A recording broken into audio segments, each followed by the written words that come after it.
Hello and welcome to this tips and techniques video from Master Your Photography.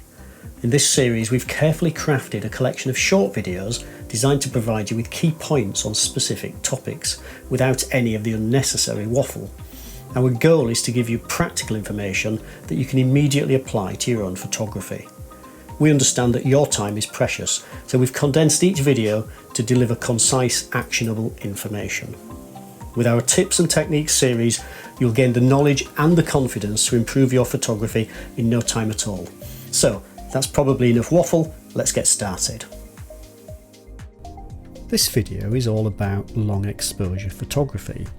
What we mean by that is that we will leave the shutter open for a significant amount of time so that any subject that is moving within the frame will be rendered as a blur. A classic use of this technique is for any kind of moving water. As you can see from this image here, the waterfall, the water has been rendered as a blur, whereas the rocks are static, and so they are very sharp within the image. Now the only way you can do this is by using a very sturdy tripod and locking the camera down tightly so that when the shutter is open, the camera is not going to move at all. Long exposures are also a great way to capture the lights on buildings just as dusk is falling. What you need to do is switch your camera to manual or shutter priority, put your ISO setting as low as you can get it, and then your aperture, start with a mid-range one, say f8, it's a good starting point, and then play around with different exposure times, maybe 10 to 30 seconds, and see which you prefer the look of. Bear in mind that at this time of day the light does change very quickly, and you've probably got a window of about 20 minutes before it's probably too dark to get those nice sky tones.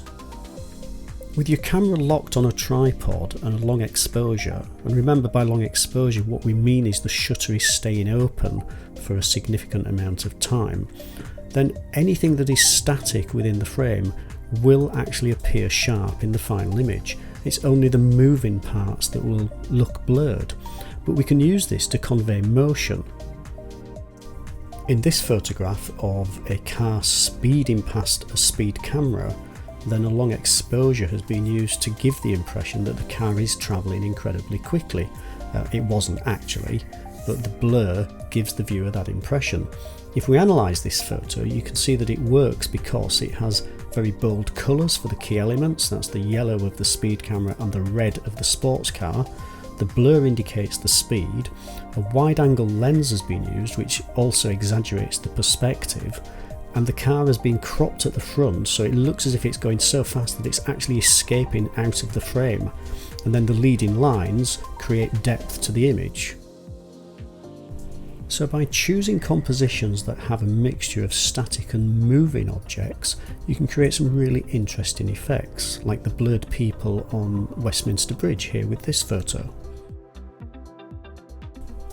It's a really useful technique that allows you to create images of well photographed subjects, but in a new and interesting way.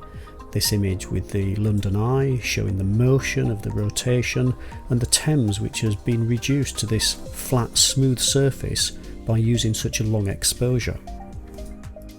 Here's another example with a different view of Canary Wharf in London.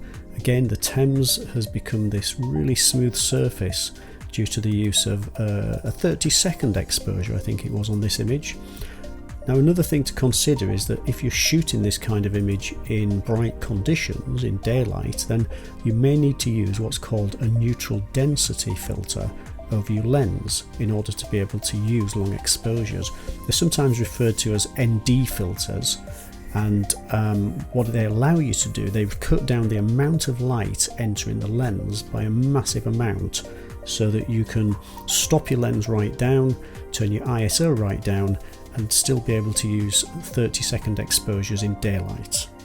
Another long exposure technique that you may have heard of is called panning, and this is a technique where you don't put the camera on a tripod, so you hand hold it, and you pan the camera, you pan with the subject. In other words, you move from left to right or right to left, depending on which way your subject's moving, and you keep the subject in the same position in the viewfinder, so you move the camera at the same speed as your subject is moving, and during that movement you press down very gently on the shutter and release the shutter, and what happens is you end up with a very sharp subject but against a blurred background and even a blurred foreground.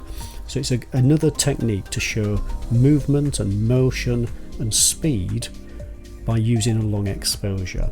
It takes a bit of practice, and the trick is to actually squeeze the shutter very, very gently and keep the movement of the camera whilst the exposure is happening. There is a tendency to press the shutter and stop the movement at the same time. But keep that motion going and you'll be quite amazed at the long exposures that you can use even when you're hand holding the camera. Long exposures also allow you to take photographs in, well, complete darkness. The way to do it is to lock your camera down on the tripod, open up the shutter, and this is usually with a setting called bulb, or B. It sometimes is marked as a B. You'll need to be in manual mode for this, and while the shutter is open, what you can then do is literally run around your subject with a torch or sparklers and light up your subject.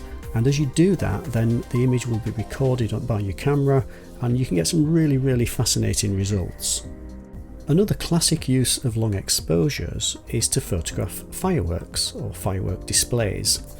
And they can be quite daunting to do the first time you do one, but they all are relatively simple in that what you do is you lock your camera down on a tripod, you open the shutter again using the bulb mode, so you're in manual mode on your camera and use the B or bulb setting, or if your camera has what's called a multiple exposure mode, then that's a good one to use, so it records several images on the same frame.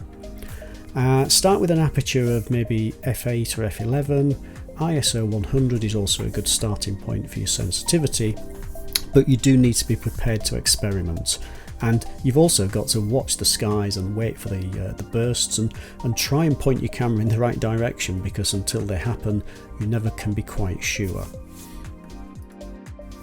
So long exposures are another great technique to take your creativity to new levels. You don't have to just save long exposures for nighttime. Experiment, try long exposures during daylight hours, try handheld and try on a tripod. Whatever you're doing, have fun and be creative.